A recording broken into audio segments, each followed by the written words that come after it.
इस हफ्ते का आगाज मंदी से हुआ और पहले ही दिन इंडेक्स 2000 पॉइंट्स नीचे बंद हुआ। खबरों के मुताबिक 23 मार्च को प्राइम मिनिस्टर ने पावर टैरिफ में कमी का ऐलान करना था, जो नहीं हुआ, और इसके साथ साथ IMF से स्टाफ लेवल एग्रीमेंट में ताखीर की खबरें भी आना शुरू हो गईं। इन खबरों की वजह से मार्केट में सेलिंग प्रेशर देखा गया और इंडेक्स 1,16,000 के लेवल तक नीचे ट्रेड हुआ। कुछ रिकवरी के बाद हफ्ते के इख्तिताम पर KSE 100 इंडेक्स 635 पॉइंट्स या 0.5% की कमी के साथ 1,17,807 पॉइंट्स पर बंद हुआ। इस हफ्ते की बिग स्टोरी क्या थी जिसकी वजह से मार्केट में रिकवरी हुई? पहले दिन की मंदी के बाद मार्केट में रिकवरी की सबसे बड़ी वजह IMF से स्टाफ लेवल एग्रीमेंट की खबर थी, जो बुध की सुबह मार्केट खुलने से पहले आई, और इस खबर ने मार्केट सेंटिमेंट चेंज किया और इन्वेस्टर्स नई पोजीशंस लेते हुए नजर आए। ताहम फ्यूचर्स रोल ओवर और ईद की छुट्टियों की वजह से गेन्स महदूद रहे और वीकली बेसिस पर मार्केट नेगेटिव क्लोज हुई। इस हफ्ते GDP के नंबर्स रिलीज किए गए, जिनके मुताबिक इस माली साल के सेकेंड क्वार्टर यानी अक्टूबर से दिसंबर के अरसे में GDP ग्रोथ 1.73% रही।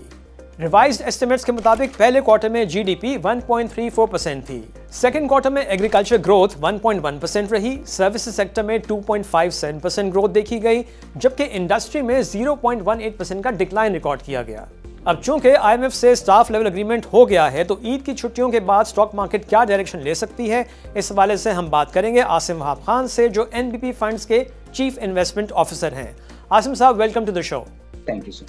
आसिम साहब, IMF से स्टाफ लेवल एग्रीमेंट तो हो गया है और अब नेक्स्ट स्टेप ये होगा कि IMF बोर्ड अप्रूवल देगा और फिर $1 बिलियन की ट्रांच रिलीज की जाएगी। जो ब्रीफ स्टेटमेंट आया है IMF का, उसमें कुछ रिस्क भी मेंशन किए गए हैं, तो कोई बहुत परेशानी की बात तो नहीं है? आई थिंक जो कंसर्न था वो एक ही था प्राइमरीली, कि जो टैक्स कलेक्शन है वो पाकिस्तान की रिलेटिवली कम रही है एज कम्पेयर टू जो टारगेट्स है, और आपको पता है कि 12.9 ट्रिलियन से जो है IMF ने इसको रिवाइज डाउन करके 12.3 ट्रिलियन भी टारगेट किया है फॉर दिस फिस्कल ईयर। तो वहाँ पे कंसर्न्स थे और उसी को एड्रेस करना जरूरी भी है। That is important for Pakistan as well, कि जो टैक्स कलेक्शन है वो ब्रॉडनिंग के थ्रू कलेक्ट की जाए, रादर देन के सेम सेगमेंट्स ऑफ इकोनॉमी को दोबारा टैक्स किया जाए। तो नथिंग टू वरी अबाउट।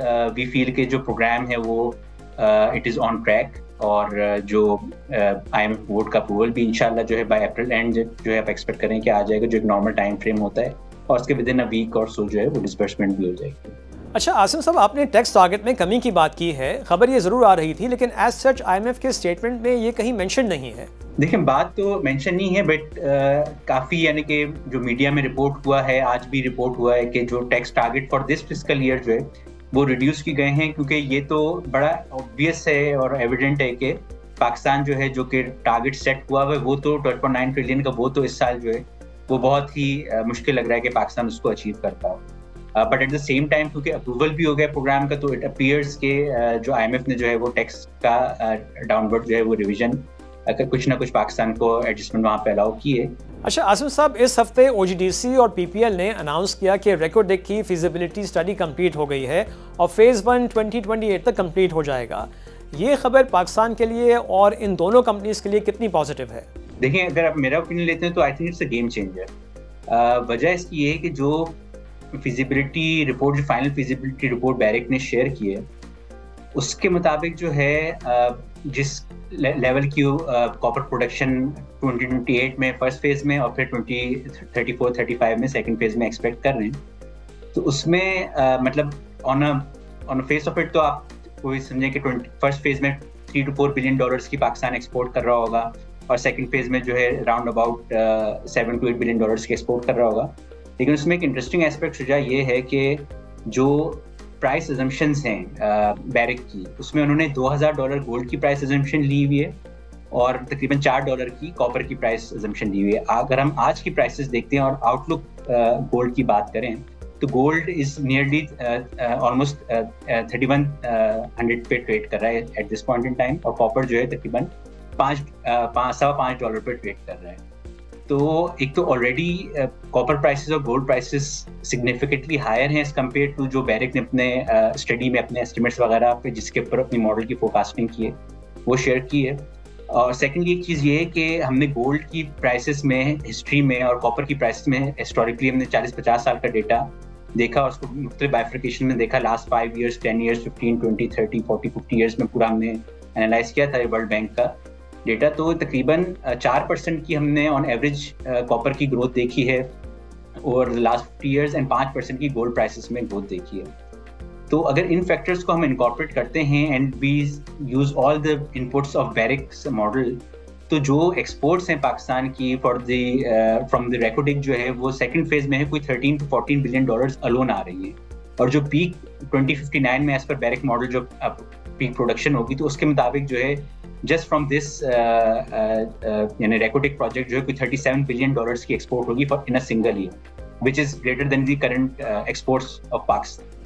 तो पॉइंट ये है कि ये एक काफ़ी बड़ा, यानी कि ये एक पाकिस्तान के लिए एक फाइंड है। और ऑब्वियसली और भी काफ़ी सारी डिटेल्स शेयर हुई हैं, जिसमें जैसे बैरिक ने कहा है कि सिर्फ 2 ये फिलहाल जो इन्होंने वर्किंग की है, ये 2 एक वेस्टर्न पेरिफेरी पे वर्किंग की और तंजील डिपॉजिट, ये 2 एरियाज हैं विद इन द रेकोडिक।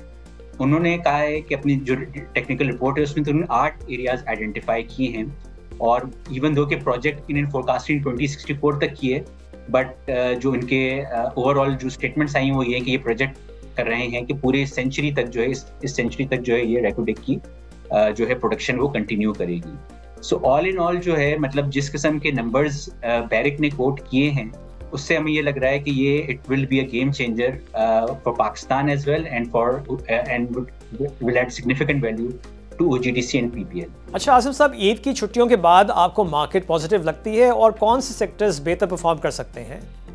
देखिए, एक ओवरऑल जारी अनसर्टेनिटी थी मार्केट में with regards to staff level agreement, तो that uncertainty has been removed और उसका थोड़ा रिएक्शन जो हमने मार्केट में देखा भी। So outlook remains positive as far as the program is concern, क्योंकि प्रोग्राम में भी हमें एक्सपेक्टेशन यही है कि इवेंचुअली जो है ये बोर्ड का अप्रूवल भी आ जाएगा और ये डिसबर्समेंट्स भी आ जाएंगी, और ये जो क्लाइमेट रिलेटेड फंडिंग है वो भी पाकिस्तान रिसीव करना शुरू कर देगा इन पीस मील। तो ये सारी चीज़ें जो हैं ये रिजर्व्स को भी इम्प्रूव करेंगी, एंड वी ऑल्सो फील कि इसकी बेसिस पे जो है वो पाकिस्तान की क्रेडिट रेटिंग भी इम्प्रूव हो सकती है।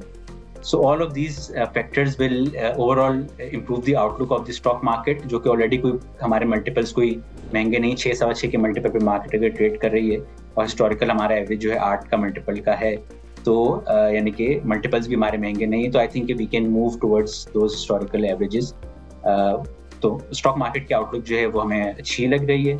और सेक्टर्स की बात करें तो obviously in the limelight would have to be energy chain, क्योंकि IMF ने स्पेसिफिकली बात भी की है एनर्जी रिफॉर्म्स की, टैरिफ्स एडजस्टमेंट की, एंड ऑब्वियसली इसमें हमारे पास और भी काफ़ी सारे, जैसे ये रेको की एग्जांपल है, तो ये एक चीज़ है जो कि एनर्जी सेक्टर के लिए काफ़ी पॉजिटिव है, क्योंकि एनर्जी रिलेटेड कंपनीज जो हैं इसमें इन्वॉल्व हैं। So Rekodiq can be a big positive for the energy chain, and overall हम ये एक्सपेक्ट कर रहे हैं कि अगर कोई सर्कुलर डेट की सेटलमेंट होती है क्वार्टरली बेसिस पे ओवर 5-7 ईयर पीरियड, तो हमारा अपना असेसमेंट ये है शुजा कि कोई 3 to 4 बिलियन डॉलर्स जो है पाकिस्तान सिर्फ ये इस गैस सर्कुलर डेट की सेटलमेंट से पाकिस्तान की कैपिटल मार्केट्स के थ्रू और दूसरे एवेन्यूज के थ्रू जो है पाकिस्तान रेज कर सकता है। So energy chain remains in limelight. इसके अलावा फिर हमें ऑब्वियसली सिक्लिकल सेक्टर्स भी समझ में आते हैं, क्योंकि यानी कि 2-3 साल हो गए हैं नेगेटिव ग्रोथ के, तो यहाँ पे अगले सालों में FY 26-27 में जो हमें लग रहा है कि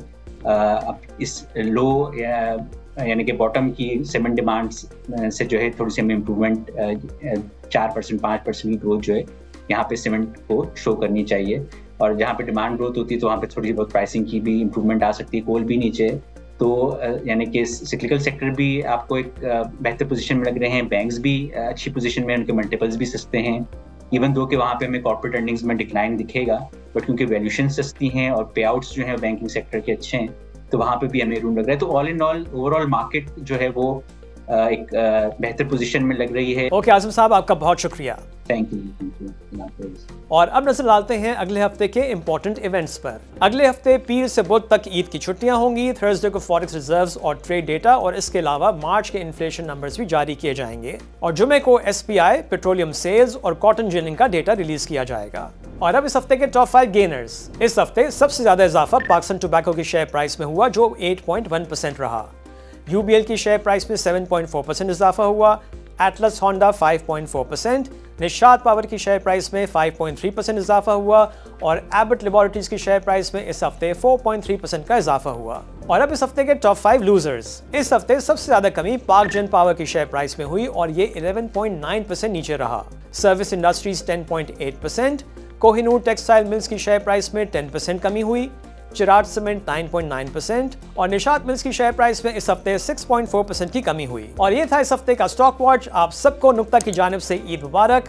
टेक केयर, खुदा हाफिज।